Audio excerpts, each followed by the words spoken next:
order, which was communicated by way of a signed press statement to forcefully claim ownership of the land parcel number LR 209 and thus 11157, thus forcefully evicting the managing agents of the petitioner's property and tenants in the KICC and altered the petitioner's office. The respondents, on the other hand, have it that the suit challenging the executive order that was issued on the 11th of February 2003 that enabled the government to take over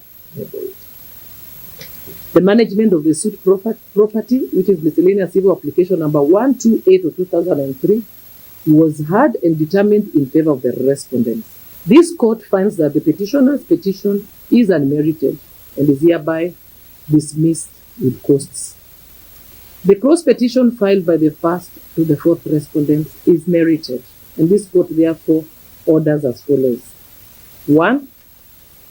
A declaration is hereby issued that LR 209/11157 was obtained illegally, unlawfully, and procedurally, and without following legal procedure, and hence a nullity had been issued. That the allocation of the suit property to the first respondent without following the legal procedures is unlawful, illegal, and unconstitutional. 4. That the title for LR number 209/11157 in the name of the first respondent with the cross petition is hereby revoked. 5. That the suit property as registered being LR 209/19829 issued in the name of the permanent secretary to Treasury to hold in trust for the Ministry of Tourism is lawful, is legal, and constitutionally appropriate title for the suit property. 6. A declaration is hereby issued that the Ministry of Tourism is a lawful owner of the suit land LR 209/19829. Now, primary school teachers in Kilifi County have refused to heed calls to end their ongoing strike, alleging that their union secretary general was not included in the decision to call off the strike as claimed. The teachers also dispute the Kenya Union of Primary Education KUPPET authority to dictate their actions in ending the strike. Together, the teachers have stated that they will not suspend their strike or return to classrooms until their demands for permanent contract employment, pensions, salary increments, and other demands are met.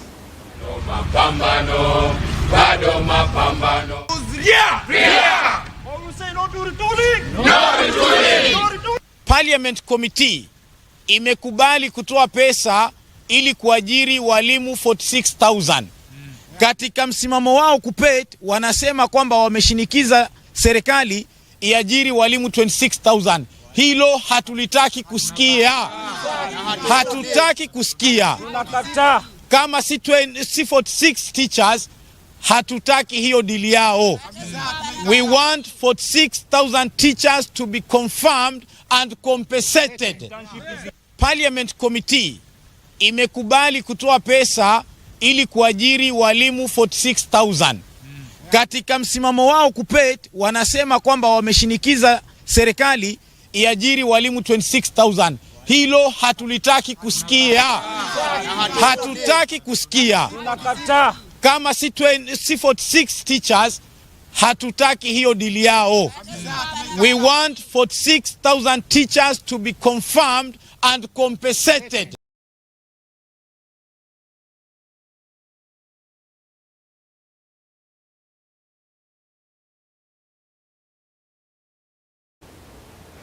Medical service operations in Kericho County have been suspended and disrupted after clinical officials claim that the hospital and working conditions need improvement.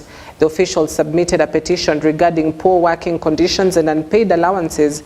Clinic attendants held demonstrations in Kericho town with the Secretary General of the Clinical Officers Union, George Gibore, criticizing the Kericho County government for their employment practices and demanding increased allowances and addressing their demands. Serikali imeendelea kususia na hawajataka kutekeleza matako yetu 10 yote ambayo tulioleta kwenye meza. Na tumesema Hatubanduki mpaka hayo maneno yote yatekelezwe. Leo tumekuja hapa South Rift kwa sababu hapa pia kumekuwa na vitendo vile ambavyo vinaudhi kisheria. You can't have a person on contract from 2012 until date. You can't have a person on contract from 2018 up to date and the terms and conditions are not favorable. The economy is not favorable to anyone, and we want to urge the county government of Kericho, from the promises of the governor when he was seeking election, he promised that he's going to confirm our colleagues. Yes. So we want to push that. Yeah, he takes up his election pledge and ensure that our colleagues are put on permanent and pensionable. Taita Taveta County government has officially begun collecting public opinion from residents regarding the business and usage of the Muguka plant in the county before issuing a comprehensive report on whether to regulate it or not. According to elders, church leaders and residents, the government should ban Muguka due to its widespread use. Residents have called on the government through President William Ruto to ban Muguka use as it poses risks to many youths. Nikitega uchumi sawa, hatujakataa. Lakini wafanye kwa uchumi wao. Wafanyie kwao. Manake imekuwa Taita na Taveta is a dumping place. Sisi tumechoka. Tunang'ang'ana, tunapeleka watoto shuleni. Wakirudi na manyumba, wana na degree, wenye madiploma, hakuna kazi. Watoto wetu wamekuwa under depression. The only thing they can do ni kukula mgoka. Unaeka sahani ndani ya nyumba, 2 minutes sahani imeenda. Mtoto ameenda kauza mgoka, hana kitu ya kufanya. Mind yake amekosa kazi, hana kitu ya kufanya. Na isitoshe, huyo mtoto hata ule mgoka akikosa atakutana na mwenzake mwenye ana hela kidogo. Kazi iliyobaki hapa ni watoto wameanza kulawitiana sasa. Sisi tumesema kwamba mkoka hatutaki hapa Taita Taveta. Tunaongea kama wazazi. Wale tulipanda kitanda cha leba sisi kina mama, tukazaa hao watoto. Watoto tumewatunza. Ni wanaume sahihi wamekuwa kama si wanaume, hawaoe wafanye chochote. Njia za kumaliza huu mgoka ni nyingi. Lazima wapate mgoka wale ili wafanye starehe zao ambazo zileweki. Msipozuia mgoka, vipanga vitazidi. Sisi kama wazee wa Makaya hatutaki mgoka. Hatoutaki mgoka kabisa. Uwe mwisho wake ni leo na mwanzo wako ni leo, kwa sababu unatuharibia watoto wengi sana. Mpaka watoto wa kike sasa wanakula mgoka. Ikiwa wameruhusu kwamba ni cash crop, lakini imethubutu kwamba ni uzao ambao kwamba una madhara, sheria yaweza ikakaliwa kwenye bunge na ikabadilishwa na isifanye kazi. Vision zao za maisha kuharibu, wengine wameanguka, wametoka shule, wengine wameharibu colleges na wengine wamechanganyikiwa. Kwa hivyo hataki kuona generation ya watu wetu katika diocese yetu ikiangamia tukiangalia hivi. Kwa hivyo tafadhali, wale wanafanya biashara sisi hatuitaki. Sasa kwa sisi kama baraza la makanisa, we had a meeting last week with my executive. Most of them are not here. Lakini sisi we are supporting our leaders. We are supporting several church leaders ambao wameshaongea ya kwamba we don't need that drug. Also, Embakasi East Member of Parliament Babu Owino has criticized the national government's decision to initiate demolition activities at Makongeni and Jericho houses. Babu Owino criticized the proposed affordable housing project, stating that it cannot accommodate low-income earners, especially boda operators and vegetable vendors who earn 500 shillings daily. He also chastised President William Ruto for failing to fulfill his promise of providing 10,000 shillings to those affected by the demolition activities. Saizi Mheshimiwa Ladwa, watu wameishi hapa miaka nenda miaka rudi. Ruto ambaye ni dynasty ako na nyumba yake State House, saizi anataka kuja hapa kubomolea watu manyumba hapa. Anataka kuchukua 130 acres hapa. Kwanza aweke 30 acres kando, ajenge manyumba, apatie watu kwanza. Watu washike kwa mkono. Ndio watu waanze kunegotiate. Tangu tusikie hizi unaffordable houses, si affordable because kupata 300,000 kama mama anauza mboga, anatoka na sotano kila siku. Huyu mama atakolekti pesa ifike 300,000 siku gani? Ako na school fee hapa, Akona rent hapa, akona chakula hapa, akona transport hapa, akona mambo mengi hapa. Huyo mama hii 500 akiweka kila siku itafika 300,000 siku gani ili anunue hizo unaffordable houses? Na walisema ni za hustlers. Ni hustler gani tunajua anaishi huko? Atuambie. So Ruto asicheze na maisha ya watu. Juzi amebomolea watu hapa akiyasema ati atapatia wa kila mtu shilingi 10,000. 10,000 inaweza fanya nini? Watu wanaishi kwa nyumba ya 10,000 na kitu, wewe unampatia 10,000. Hata kama ni 5,000 nyumba ya mabati, hiyo 5,000 atakula nini huko ndani? Flood imeenda na nguo, vitabu vya watoto, imeenda mpaka na uniforms, imeenda mpaka na sufuria na kila kitu. Hiyo na hiyo 10,000 yenye alisema anapeana bado hajapeana. All right, ladies and gentlemen, let's take a quick breather. But when we come back, I'll be taking you through what is making headlines across the newspapers. Stay with us. We'll be back shortly.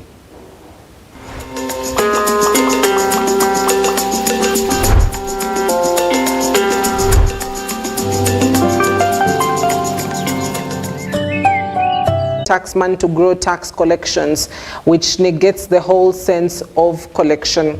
And so why are they speaking about this gambling with taxes? That's because the number of taxes that have been introduced on the finance bill of 2024 that includes, an increase of or at least tax on mobile money transfers or mobile money charges. Now, the private sector opposes finance bill, says it is recipe for job loss. The ripple of VAT on insurance services is potential increase in the cost of essential services, reduced revenue contribution to the exchequer. The Institute of Certified Public Accounts of Kenya, ICPA, noted that the government had the tendency to increase or add new taxes for the few Kenyans who are already in the tax bracket.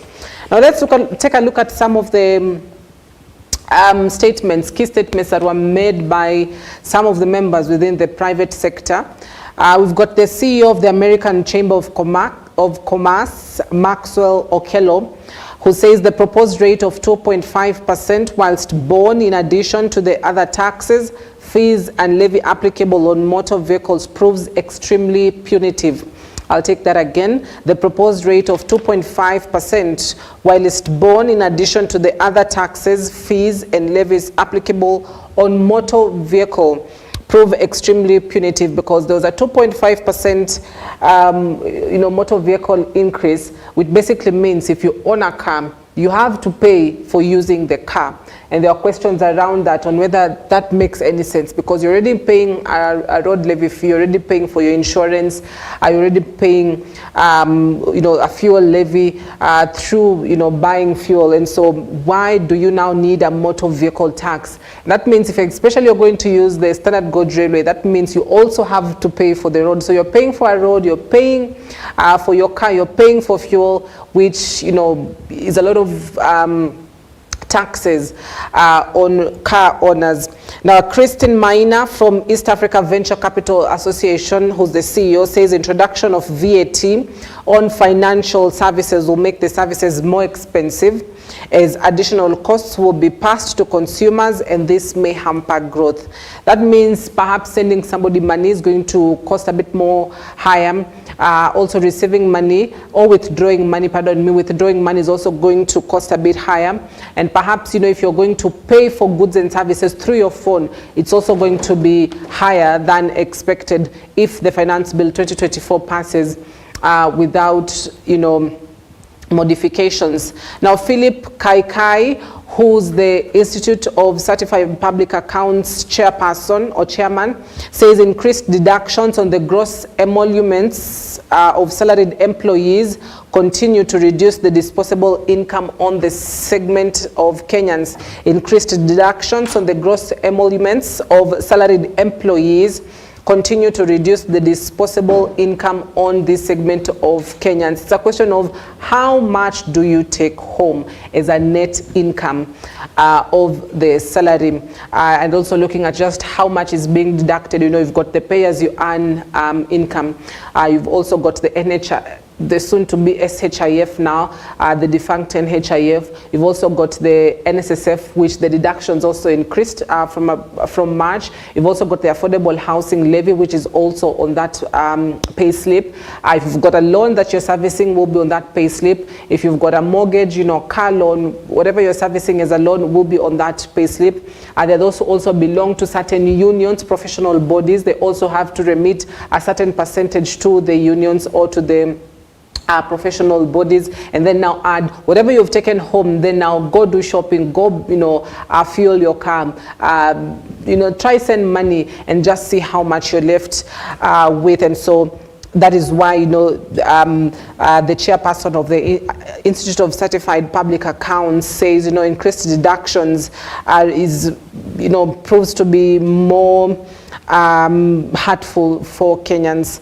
Now, Agnes Mushuha, who's the country manager for IATA in East Africa, says by keeping all aircraft at VAT exempt status, domestic travel will increase in volume. By keeping all aircraft at VAT exempt status, domestic travel will increase volume. The KEPSA director says this additional operational costs will make businesses less profitable and result in high prices for consumers. Now, that is just some of the key persons within the private sector who have opposed the finance bill, or at least some of the recommendations within the finance bill, which they say is a recipe to job losses. Also, if you look at the larger picture of just the sectors and how much has been allocated, the agriculture sector has been, denied about 27 billion shillings, or at least there's a deduction of about 27 billion shillings within this finance bill of 2024.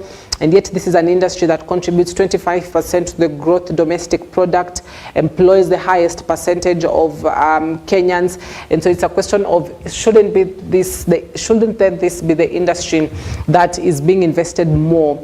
Also speak about manufacturing, affordable housing, the health sector, which are some of the sectors that are key to this government, which came through under the bottom-up economic transformation agenda, which is better.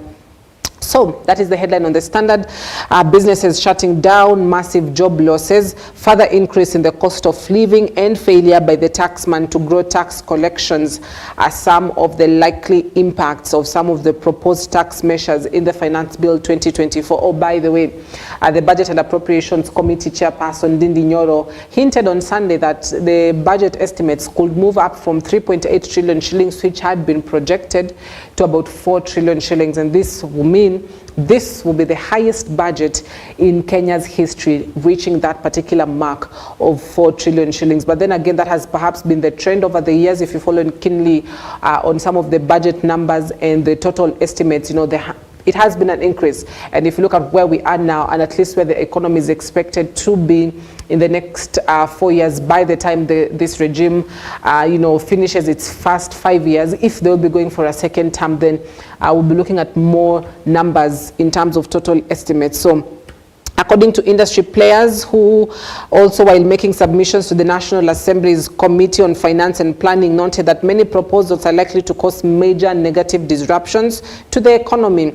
This is in comparison to National Treasury's intended impact of growing tax collections and enabling the government to rely less on borrowing to meet its spending plans. Now, if you think about it and flip the coin to the other side, the government is also working a tightrope on just how much can they collect and how much should they now disburse to spending, whether it's on recurrent expenditure, development expenditure, or servicing loans, and how much is left for the country, and whether that means, there's a huge deficit that also needs to be funded. And so what the government really wants to do is to ensure that they increase their tax bracket more on what they're collecting and less on what they're borrowing. But that's a tough balancing act, because we've seen often more than not, Kenya does not meet its target of how much they collect as taxes. And so if it is not meeting the demand of just how much they're collecting, then that means automatically there's going to be a gap on just now how much can be serviced as a deficit. And so it's a tough balancing act, for the government and also for the Kenyans on the other side, who are expressing their views on just how they expect the government should be conducting its business, and that is on less taxes. But at the same time, Kenyans also want roads, want hospitals, want better services offered in terms of health, financial services. And so really, that's a cycle that the Kenyan and the government are stuck on, literally. Now, the Finance Bill 2024 witnessed more opposition yesterday, with different industry players telling the National Assembly's Committee on Finance and Planning that some clauses would lead to job losses in certain sectors, while the taxman might not see an increase in tax revenues. The Association of Kenya Insurers warned that the proposed motor vehicle tax would see more people opt to take third-party insurance covers that offer little protection to vehicle owners, but also reduce income for the insurance industry, which basically, sums up what I was explaining a bit earlier. Cynthia owns a car. Cynthia has to pay for insurance for this particular car, a one-year insurance. At the same time, I'm buying fuel at a certain price that the government has been able to gazette. And that means whatever I'm paying for as fuel has got, because the landed cost of fuel in the country is different from what is sold at petrol stations. And so that means you've got about 9 different taxes that are added to on top of what has landed as the cost of fuel. That includes, road maintenance levy, fuel levy, and other additional taxes. So through fuel, me buying fuel for my car, I am paying for, a different tax as well. If I'm going to use some of the services like the Standard Gauge Railway, that means I'm also going to pay for that particular road. And at the same time, now the government says, okay, motor vehicle tax on top of what I have already paid for. That means it's an additional sum of money, which, insurance say will likely see an effect on that, where perhaps those persons that own cars will have to opt for a lesser alternative in terms of insurance. That means less money to the insurance company. That means perhaps the company will be affected and will have to, cut off some employees. So you see, it's a ripple effect basically on various sectors. And so that is where we are at with the Finance Bill 2024. Don't gamble with the tax. That is the headline on the Standard, as seen on this particular screen. Also, top of the page, Ruto Gachagua TIF putting country in election mode. The Ruto Gachagua TIF is putting the country in election mode. And that is a story that is on page 10, because why are we having a conversation around 2027 elections? That must be the question on the minds of a lot of Kenyans. Now, Ruto Gachagua rift threatens to polarize nation and split lawmakers. At the same time, is putting the country on an election mode, because it seems for everyone the end goal is 2027 and who will be gunning for that particular seat. So the president has disagreed with his deputy on whether MPs should traverse other constituencies, maintaining that they were free to move around the country. The deputy president had demanded that Kenya Kwanza Alliance lawmakers should shun political tourism. What is political tourism? Now, political tourism is when you're a leader from the Mount Kenya region and you're engaging on politics from other regions. You go to Rift Valley, you're engaging in that politics. You go to the coastal region, to the northeastern region, to the eastern region, or to the western region.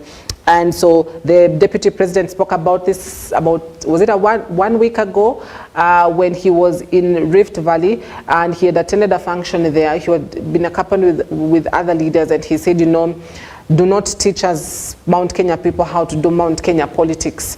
And so that is one thing that the head of state has disagreed on him with, and he says, has told MPs, you're free to traverse the country. After all, you're on a legislative oversight role as a member of parliament, and so you're free to go to any region across the country. And so the rift between President William Ruto and his deputy could put the country in an electioneering mood, political experts have warned. While the head of state has remained silent over growing tension, his decision to hit at his deputy for holding divergent opinion may ruin the political partnership. Experts also warn that Ruto and Gashagua's remarks will give factions aligned to either side fodder to go against each other. So people will have to pick sides clearly. On this particular regime, there are those who will be supporting Deputy President and there are those who will support President William Ruto. But the question really is this really the right time for this particular sort of tiff? Well, you never can write anything off in politics. Also, top of the page, why motorist beat up a police person? Well, we ran that story a bit earlier on the 19-year-old Ian Njoroge was captured on phone with onlookers and passers-by as he assaulted a police officer, and he was interrogated. And interestingly, one of the things he said is, the police officer was asking for money I did not have. And so that, he says, is what made him angry. Also, LSK sues Linturi over fertilizer saga. The Law Society of Kenya has dragged the minister to court, arguing that he has a stake on what transpired and is equally to blame for the fake fertilizer scandal. So that is the Standard newspaper. Now let me link that paper to the Star, which as well speaks on the Finance Bill 2024. Finance Bill, new battle zone for Ruto, Rigathi. The Finance Bill is now a new battle zone for Ruto, Rigathi. They are at odds, Rigathi allies say State House backing young Mount Kenya leaders to weaken him. And what a picture, top of the page, of the head of state and his deputy, which basically tells the story of what is really happening in the seats of government, or at least in the seats of parliament. However, power play, Ruto and Gachagua war to play out in tax law debate. President William Ruto and his deputy Rigathi Gachagua's troops are headed for a major face-off in the tax law debate beginning next week. Gachagua's camp is threatening to shoot down this Finance Bill 2024, which they say contains punitive sections and will impose onerous taxation and levies. Now, the lawmakers, mainly from Mount Kenya, have identified sections for amendments as they consider them offensive to the common wananchi. The bill is the latest battlefield for the two sides that have engaged in a public spat linked to a fallout. Now, the growing unease in Ruto and Gachagua's camps could seriously threaten the passage of the bill that specifies the government's tax-raising measures. Now, like I mentioned a bit earlier, is that there are now two sides, those that support the Deputy President Rigathi Gachagua, and there are those that support President William Ruto. Now, this particular power play could find its way at the floor of the National Assembly, who are set to start discussing the Finance Bill next week, ahead of the reading of the Finance Bill, which largely happens in the month of June by the Cabinet Secretary for National Treasury, that is Professor Njuguna Ndung'u. So, what will then happen at the floor of the National Assembly concerning this Finance Bill 2024? Now, there are two sides to it. One side that says, the taxes are a bit too much, it needs to be amendment. Or the other side that says, this is the only way we can now achieve the development project that we have panned out for Kenyans within this first term, or at least within this term of the Kenya Kwanza government. Issues in the Finance Bill 2024 stakeholders are jittery about: 25% excise duty on edible oils, 25% excise duty on edible oils. If this bill goes unamended, that means cooking oil will be at a higher price. Now, there's also a 10% excise duty on plastic package. Think what is packaged on with using plastic, that also could be affected. Import declaration fee levy to 3% from current 2%. Annual 2.5% motor vehicle tax based on the value of the vehicle. So do the math. 2.5%, if you've got a 1.5 million car, then that is the money that you'll be paying as motor vehicle tax. If you've got a car worth 10 million shillings, do the math of the annual 2.5% of the motor vehicle tax, then that is what you'll be paying to the Treasury. Also, 10 to 20% M-Pesa money transfer charges. Like I said, sending money will be expensive. Withdrawing money will be expensive. Also, eco-levy for responsible waste management by 150 shillings per kilogram, 16% rise in forex transactions and processing of checks, 15 to 20% rise on betting, gaming, and lottery stakes. So those are some of the issues that are very sticky issues concerning the finance bill, even as the DP and his troops vigorously oppose parts of the finance bill, as stands and Azimio has directed its as it stands, Azimio has directed its members to reject it. The only disadvantage Azimio does have in parliament is that they do not have the numbers. And so when it comes to voting for a particular bill, they are always disadvantaged. So it's a question of, is it this time that we'll see something unprecedented where, the Azimio team will, come together with the Gachagua troops and reject this particular bill, and those numbers largely go against the troops that are in support of the Finance Bill 2024. So, game of numbers, games of power play. Also, top of the Star newspaper coming out, A Day in the Life of a Male Sex Worker, that is on the human rights, a story that has been done by the Star newspaper. Also, secret factions camps emerge in Azimio amid plot to succeed Raila Odinga. Secret camps have emerged in Azimio La Umoja amid a protracted scheme to succeed Raila Odinga, whose departure from the local politics is imminent. Raila is eyeing a top African Union Commission job, an endeavor that could lock him out of local politics should he succeed after dominating the scene for decades. Now, have you ever pictured local politics without Raila Odinga? Well, this could just be about the time for you to do so. So secret camps emerge in Azimio as Raila goes for AU chairmanship position or chairman position. Now, the Star has established that at least 4 factions have emerged in the giant opposition coalition that threaten its existence. The camps are chanting different paths, casting doubt on the unity of the coalition beyond 2027. Now, according to Martin Andati, a political analyst, he says Azimio was a special purpose vehicle for the 2022 elections. Since elections are over and they lost, there is now no need for them to stick together. He said the opposition coalition will eventually disintegrate. And Wiper leader Kalonzo Musyoka and his Democratic Action Party of Kenya counterpart Eugene Wamalwa appear to have found working chemistry. And just the number of times that they have been seen together traversing various parts of the country. The two have been moving around together as they attack William Ruto's administration. They have been together in press conferences, in church, and other social events together as they attack the regime. They have been critical of the government, threatening to lead the opposition mass protests in the wake of controversial finance bills and demolitions. Now, politically, Kalonzo largely controls his Ukambani backyard and parts of Coast with about 1.5 million voters. He had been positioning himself to succeed Raila as the opposition's supremo. Already, the former vice president has declared he will take on Ruto in the 2027 general elections. On the other hand, NARC Kenya boss Martha Karua and the Jubilee Secretary General Jeremiah Kioni are leading the faction from Mount Kenya, popularly the group Kamwene. Well, that is it. Former Murang'a Governor Mwangi wa Iria, PNU boss Peter Munya, and former Laikipia County Governor Nderitu Muriithi are oscillating around this faction.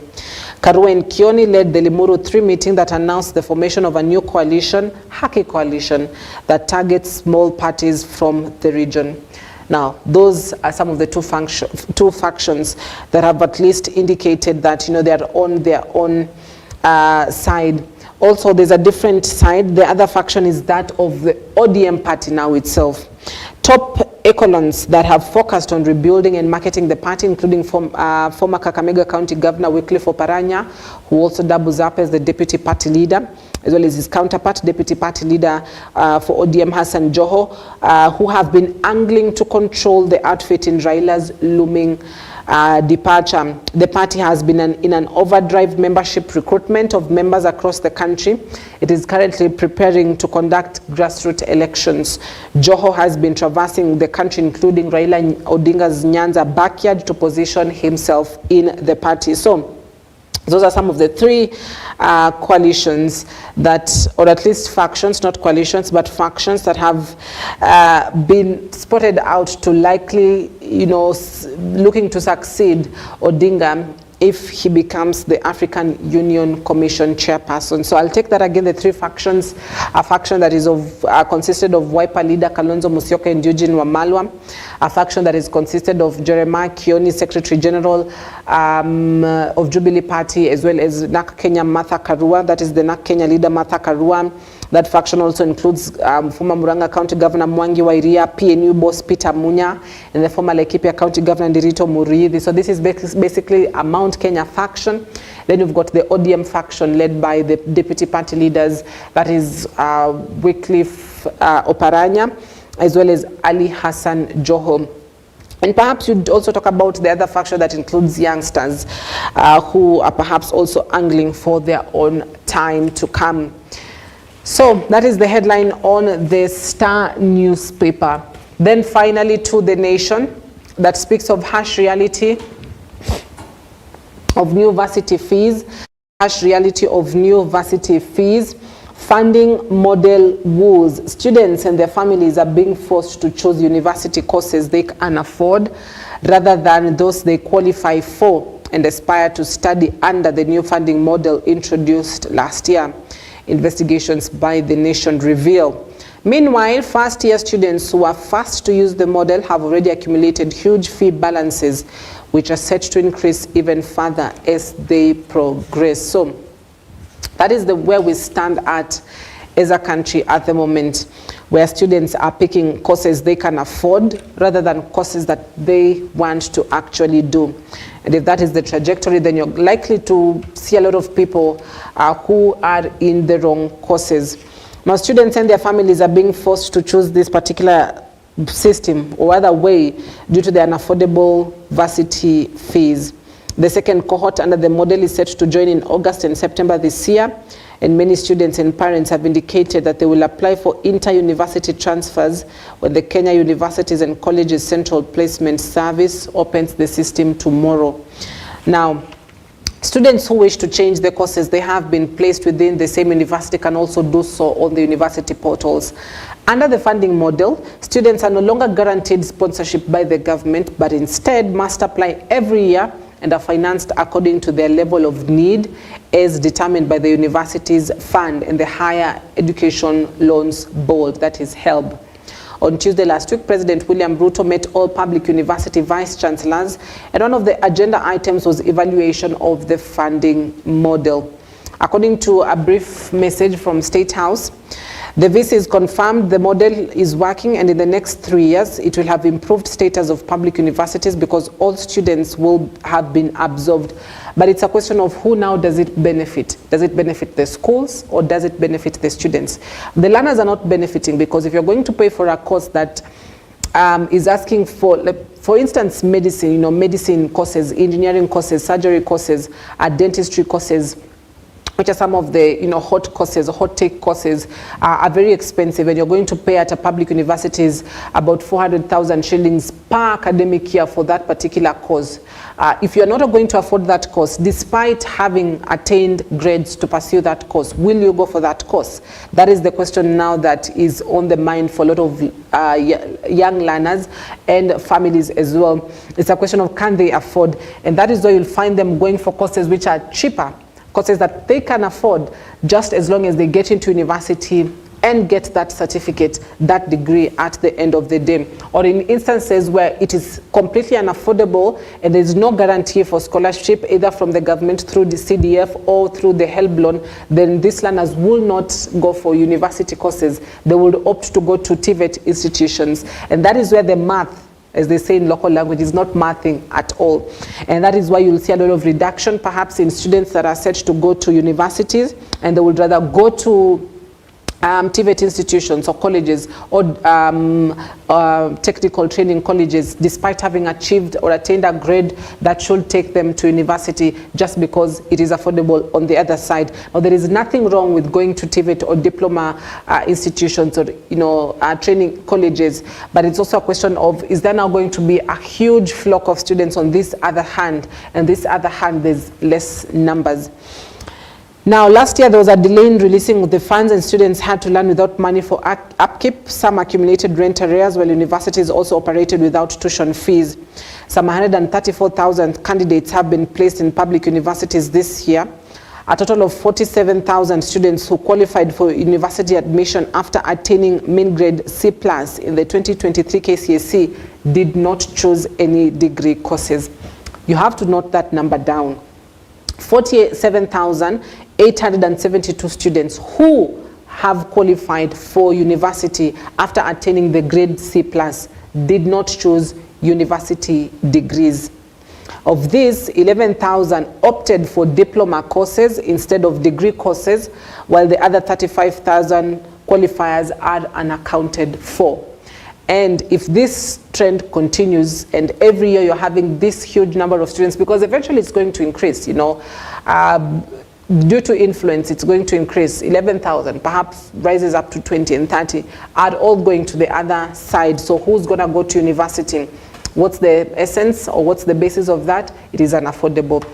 And that now is the situation in the country in terms of university funding, which is now what has made it to the headline of the nation. And it's, you know, summarizes and says, unlike before, government sponsorship is no longer guaranteed and students must apply every year. So that is the situation, the harsh reality of new varsity fees. Also top of the page on the nation, tanker explosion, a police officer at the scene of the gas tanker explosion yesterday, as pictured on top of the page, where one person was injured in the incident. It happened along, I believe should be further. That is on the Outer Ring Road near Pipeline. That is the headline on the Daily Nation. Also, making history, Kenyan woman becomes first black mayor in Northern Ireland City. Lillian Senoi Barr, a Kenyan woman who made history after being elected a councillor in Northern Ireland, in the United Kingdom, was yesterday inaugurated as the first black mayor of Derry and Strabane District Council. So Kenyan roots finding their way beyond the borders. Also, inside police operation to arrest motorist who attacked a police officer. That is a story that is on page 3, trended a lot, made headlines on news items on Sunday and Monday, where a police officer was injured by a 19-year-old Ian Njoroge. Now, it did not take long for an offensive video depicting the assault on police officer to rattle the bosses and trigger a swift manhunt for the suspect. The viral video of a 19-year-old beating up a traffic police officer surfaced. Police boss Adamson Bungei flew into rage. Now, Bungei was heard roaring on the police internal communication lines as he called for the attention of the Kasarani police station boss, according to accounts by officers who listened in on the conversation. Bungei's message to the station commander was brief but terse. I want that man arrested and locked up in the shortest time possible. What followed was a multi-agency search for the motorist caught on camera assaulting the traffic police officer, whom the attacker accuses of attempting to force his way into his car after allegedly being found with an offense. The instruction from Bungei was relayed to all officers under the command of Kasarani police station and the stations neighboring the area where the attack had happened. Now, following that directive, the search for the man now identified as Ian Njoroge officially began. The police got details of the vehicle used by the suspect from a matatu crew that witnessed and filmed the incident. Members of the public had attempted to seize the teenager, but he jumped into his car and sped off. The police swung into action quickly. A team of officers from the Kasarani police station and the DCI offices obtained all crucial leads, including CCTV footage of the getaway vehicle and the mobile phone number of the man. Officers privy to the investigation said there was a wave of anger among the rank and file of the National Police Service following the attack of one of their own. A police report shows the officer is aged 55 years. 8 hours into the search, officers stormed a house in Jacaranda Estate, but they did not find him. The detectives then went to Eastlands area where the mobile phone signal of the wanted man had been traced. The suspect was smoked out of a flat where his friends live, according to police. Now, the Independent Policing Oversight Authority condemned the attack and asked members of the public to report to the agency if they're wronged by police officers instead of taking the law into their own hands. The police are expected to take the suspect to court this morning. Now, there was a popular man that I do know said, you know, anger is not, does not give you any sort of, you know, caps or recognition. Once you feel you've gotten to that temper level, then you need to really soul search and find the inner you, because we've seen cases where anger really ends up badly. And, you know, this is one police officer who survived the road rage. There are cops that have not survived the road rage. And this is not just about a civilian directing that to the cop, but should also be vice versa.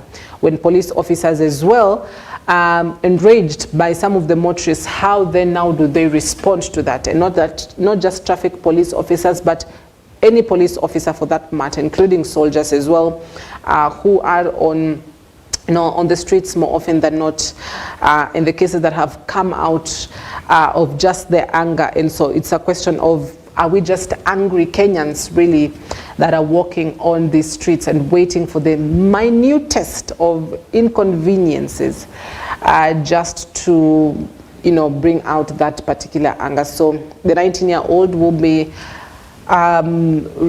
taken to court this morning, even as we'll be looking forward to see how the judgment goes. But that is the extensive newspaper review we've had this morning. On the Daily Nation headline, harsh reality of new varsity fees. The Star speaks of finance bill, new battle zone for Ruto Rigathi. Even as the Standard speaks on don't gamble with the taxes. That is on the newspapers.